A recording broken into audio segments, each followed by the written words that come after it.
So June is Rose Month, and I welcome you to our June tablescape featuring rose petals down the center of the tablescape, rose napkins, very tidy and pretty. I can show you how to tie them up, and fresh roses here. It's also an homage to my Ladies Who Lunch conversation I had with Lisa Cole-Ruland. She's a creator of Unpeeled Journal. We talk about dealing with grief through food. Food is love. Food helps us get through our grief. And some of these things, mark comfort food. My mother's homemade bread, chicken soup, oatmeal. We talk about Sunday dinners and gravies and so on.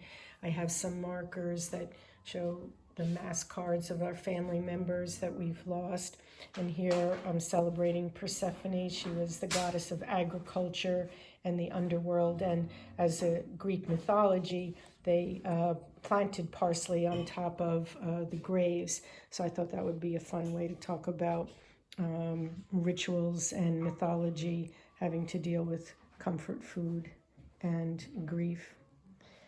So I hope you enjoy my modest but very pretty tablescape featuring green plates that I have, the gold Etsy flatware, and the Lenox pink dishes, and the lights underneath the strewn rose petals, and lots of green, and a way to celebrate those we love with good food and conversation. Enjoy.